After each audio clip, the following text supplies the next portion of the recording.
Martin Luther King Jr. Day in the United States, holiday which is the third Monday in January, honoring the achievements of Martin Luther King Jr., a Baptist minister who advocated the use of nonviolent means to end racial segregation. He first came to national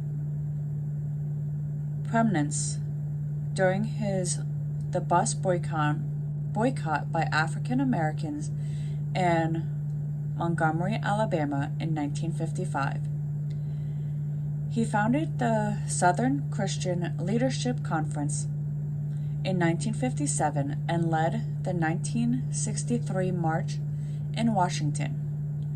The most influential of African American civil rights leaders during the 1960s, he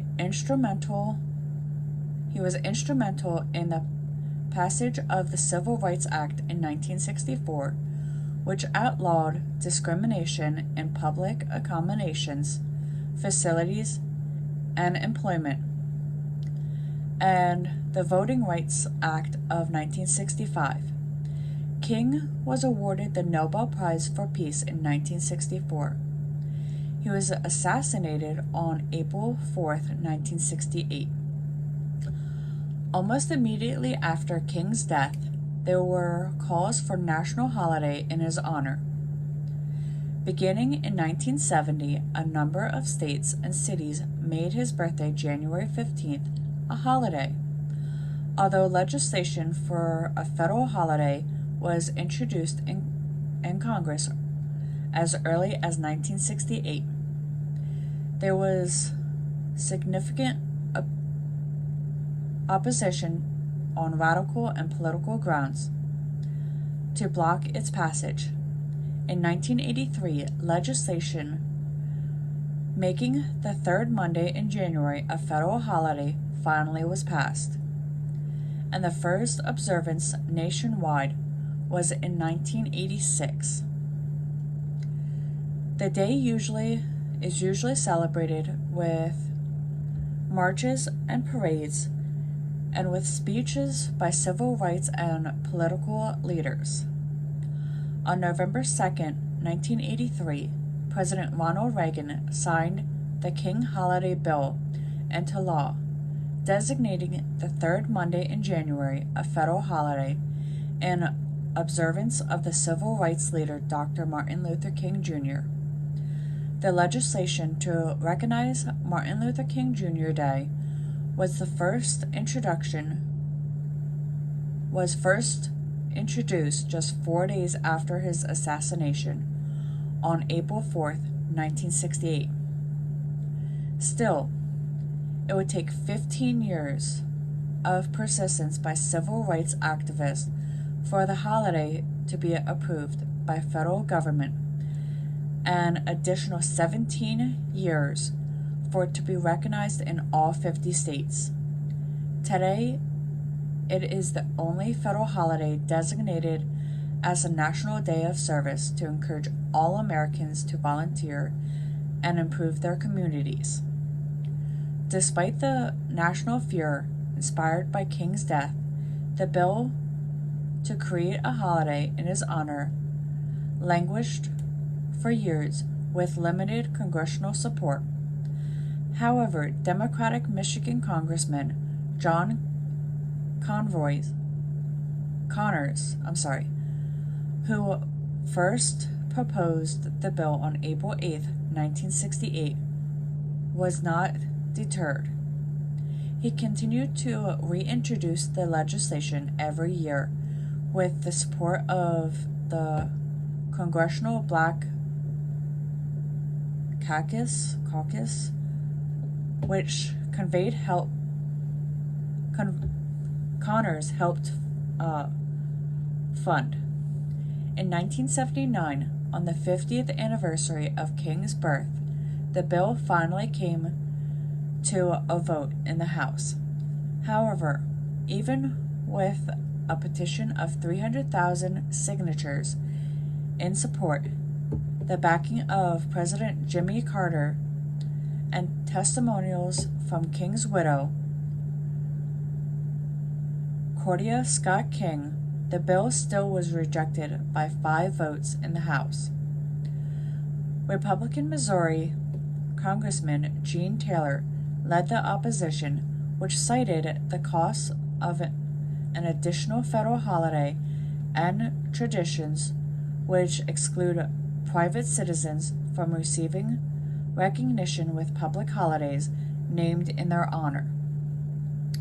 Even though it failed to pass in the House, public support for the bill continued to grow, in no small part due to musician Stevie Wonder. The Motown singer and songwriter's 1980 album, Hotter Than July, featured the song Happy Birthday, which served as an ode to King's vision and rally cry for recognition of his achievement with a national holiday. Wonder continued to spread his message with regular appearances alongside Cordia Scott King at rallies. He also capped a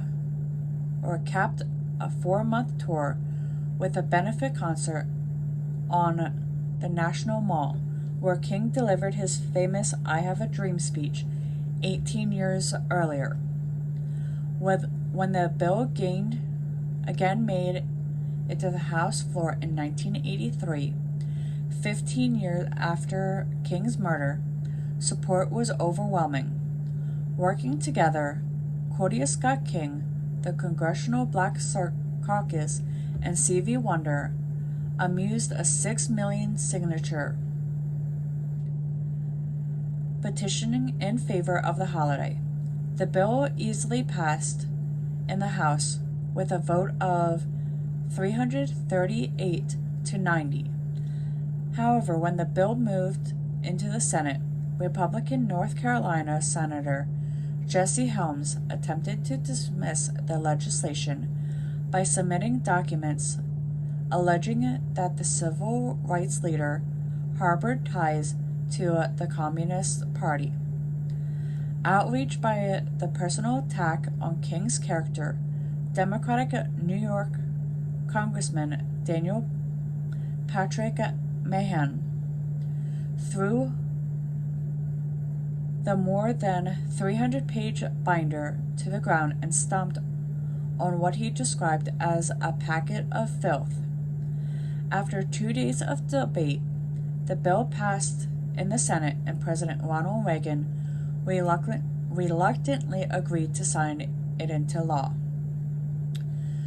Despite the holiday's federal recognition, statewide observance of Martin Luther King Jr. Day is far from uniform. Some states include additional holidays which were celebrated concurrently with Martin Luther King Jr. Day. Arizona and New Hampshire, for example, celebrate Civil Rights Day, and Wyoming celebrates Wyoming Equality Day. Other states like Alabama and Mississippi have celebrated the King holiday as Robert E. Lee Day in honor of the birthday of the Confederate General Robert E. Lee, who was born on January 19th. However, Martin Luther King Day was recognized in all 50 states since early 2000. On April 23, 1994, the King Holiday and Service Act was signed into law by President Bill Clinton, inspired by King's life of service. Congressman John Lewis and former Senator Harris Wofford proposed legislation to encourage Americans to find common cause and methods of improving their communities. In honor of Congressman Lewis's initiative to make the Martin Luther King Jr. Day or Junior Holiday a day on, not a day off, the National Museum of African American History and Culture has organized donation drives to those in need and partnered with corporations to provide music, film screenings, and interactive activities to the public